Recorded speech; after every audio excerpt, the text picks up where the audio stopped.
Hello and welcome to VOD of Consciousness with Sientir. I'm Sientir, and you can support me on Patreon, patreon.com/Sientir, and there should be a Discord server that you can find a link to in the description. And we need to get moving because we need to get to the ancient temple of Lyssa in Mineral Springs. Because it turns out there's a lot of random temples to various deities thrown throughout the area. I've changed my party composition around a little bit. I am using a minion master with... Yeah, these guys like are there and then not there and then there again. I also wanted to go with this interrupt because I think we're going to be running into a lot of very nasty casters that I'm going to want to be able to interrupt. So anyway, we've got some minion mancy going on for me. And we're using the good old minion control method of making all of the enemies dead, apparently. In retrospect, I probably should change stuff, because I don't think Koss's bar is optimal right now. I don't think we have any sources of cracked armor in this party, now that I'm thinking about it.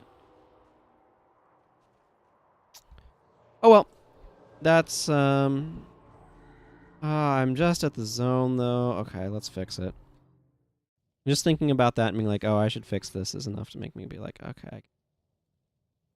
We're just gonna go back to the Barbarous Slice and Gash combo.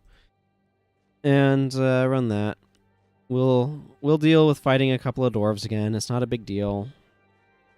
Probably not a big deal. Again, they like vanish and then they pop back up. I don't know what's up with it. Tasca's Demise is another one of those small zones. Haha! Or maybe we won't fight dwarves again because I'll be smart and slip through. I guess they kind of converge and then go and attack the Granite Citadel or something. I don't know. I'm happy to have found a way to slip past them, though.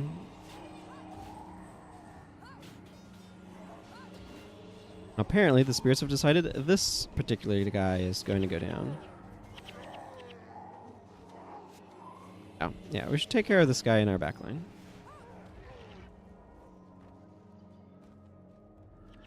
What is this? 3 seconds of burning is actually 14 times 3 damage, so it's not small fry. Knockdown incoming.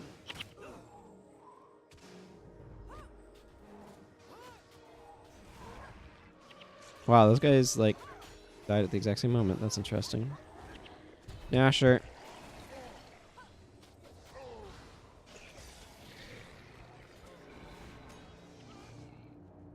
Nashers animate.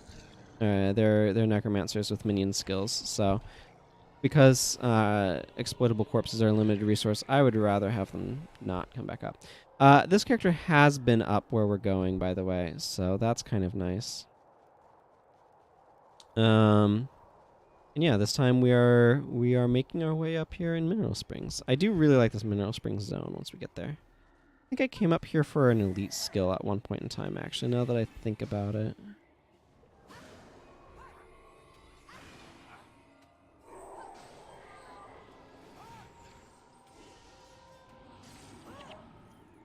Yeah, that was a while ago.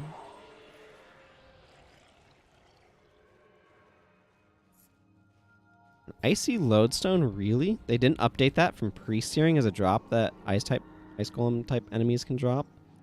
That's interesting.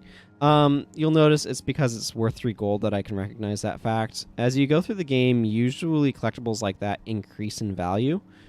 So, yeah, but there's certain ones where it's just like, nah, this is just the one we're going to use for this, so that's what's going to be here. It makes for moments like that. Which always feel kind of weird. That guy was blind for quite a while. Probably had gotten Norgud. Ineptitude is a very strong skill. Very strong skill indeed. Okay, we're almost to the zone transition, so that's nice.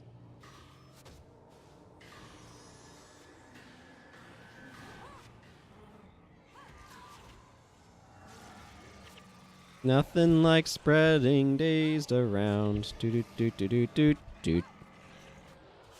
I don't know why I did a Mario riff there. I just did.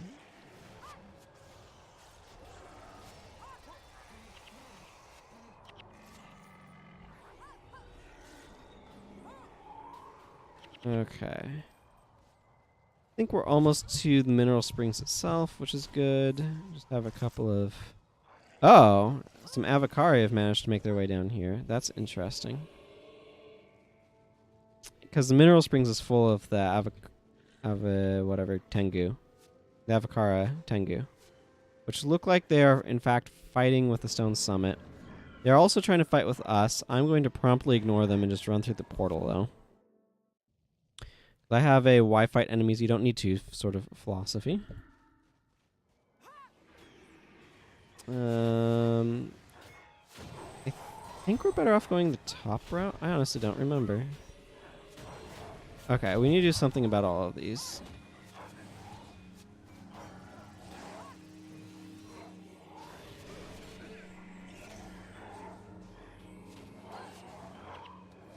The Fierces are rangers, as you may have picked up on, and they will spam us with dual shot and ignite arrows, which causes a lot of AoE damage when you've got enough dudes doing it. Also combos really well with Mark of Rodgort. I believe I talked about in a previous episode.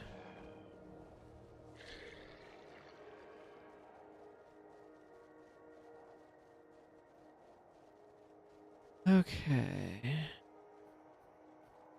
I'm just taking an upper path through. I genuinely don't know if it's going to be faster or not, but might as well go a slightly different route, right?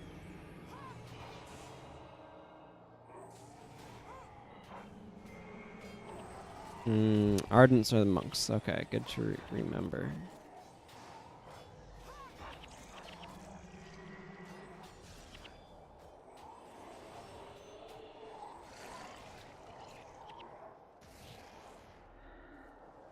How quickly does Daedalon's energy surge recharge under? Almost entirely Fierce is over here.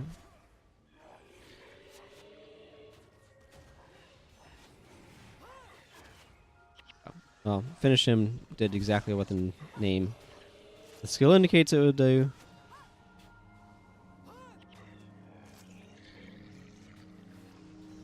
Yeah, empathy's really strong. Empathy decreases the damage that they deal and causes them to take damage while they're hexed with it, so it's very powerful from that regard. Only works on a single target, but that target is unhappy.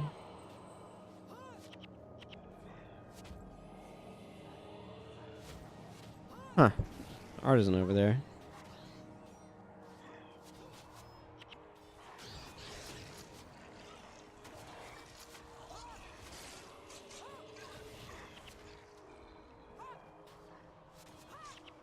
Oh, just so many Tengu. So many Tengu. And I used up all my stories last time going to the falls. The cave where we're going to is full of ice imps, by the way. And apparently the farm, or they drop, weirdly enough, a blue item called an icy dragon sword. It's a very rare drop. That apparently somebody had made a spoof video about, and then Isaiah Cartwright rushed in an actual version of it to kind of get the troller back, as it were. This guy needs to go down. You saw dodge there. That's something that can happen with ranged attacks, is they can be dodged. There's flight paths, and if you move enough, you'll... I don't need that open. You'll distract the flight path or you'll move out of the way of the flight path and cause the projectile to miss you. So it's actually a very useful strategy to kite around against ranged attackers if you're smart and kind of change up your direction of movement, and that can cause ranged projectiles to miss you, which is part of why using a bow, I think I was talking about that in a previous episode, using a bow with a long flight path, such as a flat bow in particular, causes you to miss more often. The problem with ice imps, by the way, is their use of Maelstrom, which you can see hitting me. It deals a decent amount of damage. It's not the biggest deal. The problem with it, and why it's dangerous, is because it actually causes interrupting behavior, which causes bad stuff to happen to those being interrupted. It interrupts spells, specifically. To be more explicitly clear on that.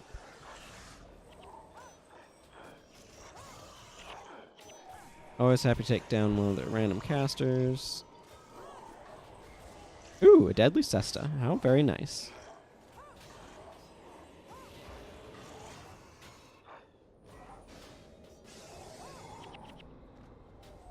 All right. Let's go pick that up. It's not... Rec 13 is not great, but whatever. Looks like we've got a boss down here. The Ys are going to be the real problems.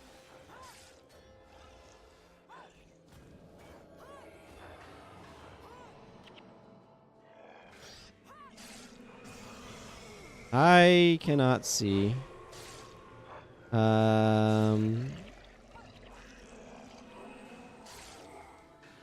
The problem is other people are getting more hurt, and the priority was going to... Oh, right. Boss. Super short. Bosses and prophecies have half duration of conditions and hexes. So my burning lasted like a second on it, which was not long enough for me to use the follow-up like I typically would for applying days. Just something to note. I was not able to spread that, which is unfortunate. You need to go down.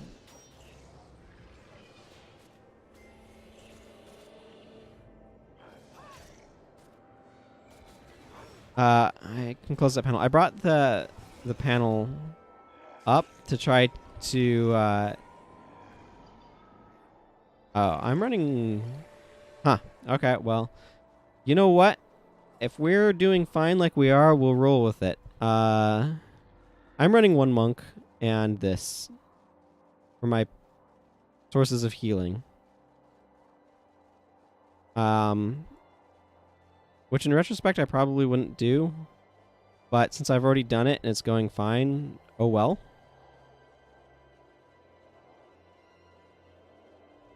Yeah, no healing here, boss.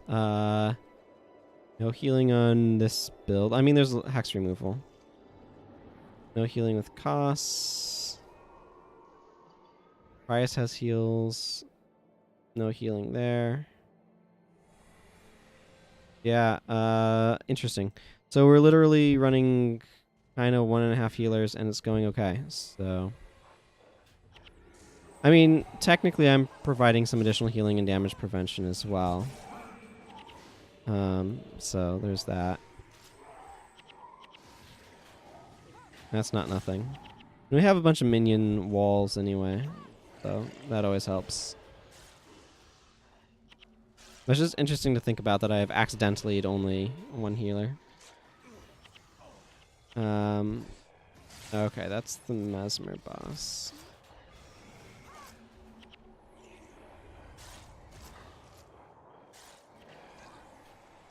Who has ineptitude? May have actually come here to cap ineptitude, now that I think about it.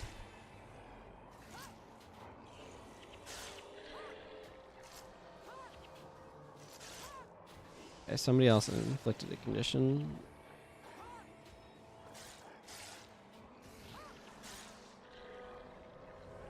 I wonder if the AI ever uses... Let's go ahead and open Datalon back up. I want to know if... Oh, I want to know if the AI ever uses aneurysm. Oh, we've got ourselves an Ellie boss.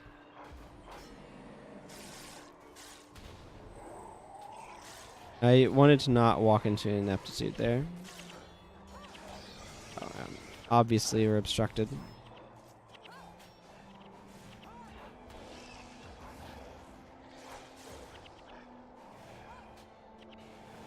Ah.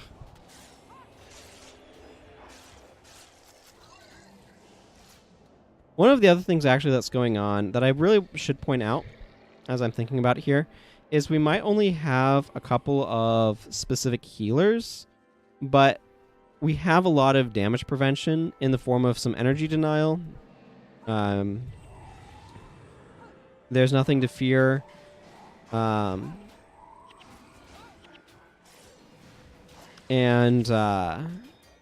ineptitude. Ineptitude causes blind and is an area of effect hex. And that does a tremendously good job of decreasing how much damage our party is taking from attackers, because blind gives a huge mischance. I will say that it's hard to say whether or not this is shorter path, but that is really ups and downs and stuff, so...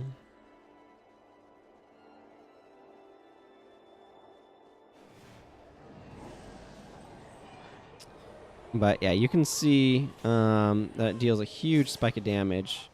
Next time just attacks, they take on a bunch of damage and are blinded. So it doesn't interrupt like clumsiness does. But where did my mouse cursor go? There's where it went. I don't know. Hopefully that got spread. You are the problem. I feel like I have something on me making me attack slower.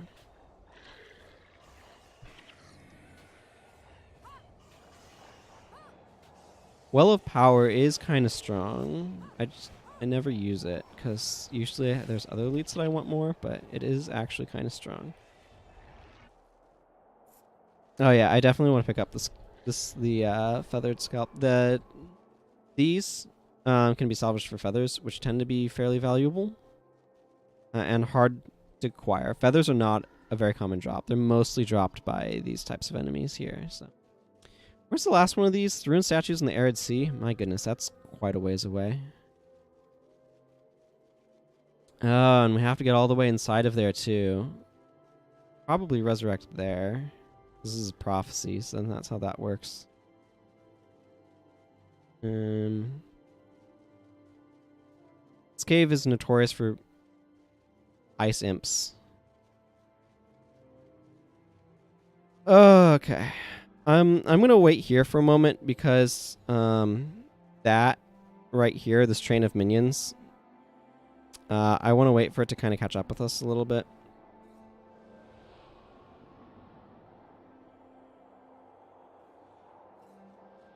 The minions are an important meat shield for what lies ahead. That's what I'm getting at.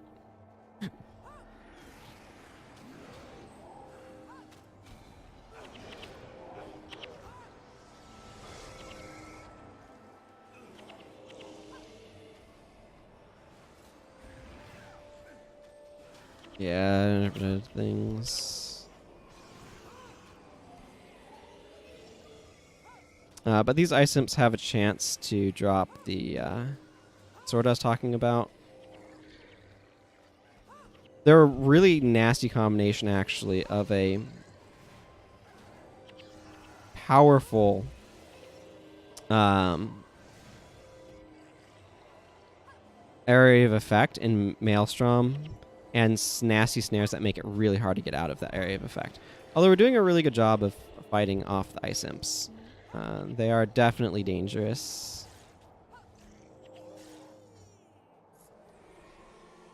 Okay, so we just need to make our way inside. I have no idea if the AI ever uses aneurysm.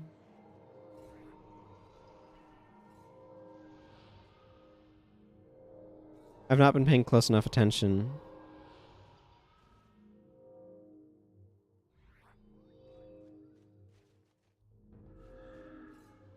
Can you use this? No.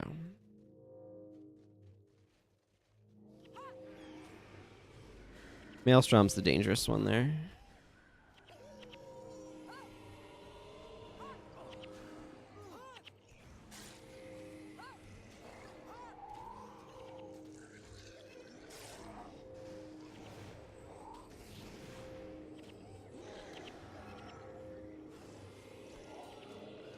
Looks like we're doing okay in fighting them, though. Not getting overwhelmed, so that's good. This is going a lot better than the last time I came to this cave, which I remember going very poorly.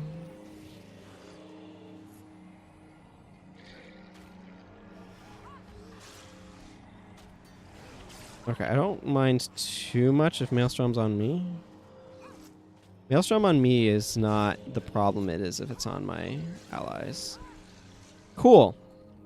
That went better than I'd hoped. And we... Okay, so now what we need to do is visit some statues in the Arid Sea. You know what? I want to get this cave.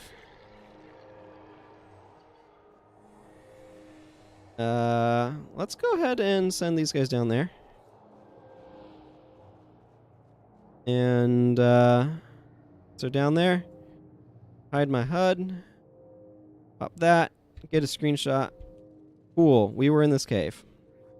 And I'm actually going to go ahead and end the episode here. I'm going to need to do a little bit of build work anyway for the Arid Sea because it's a 6-person party, and we're about where I'm wanting these. So I'm going to go ahead and end this episode. So until next time, everyone, take care. Goodbye.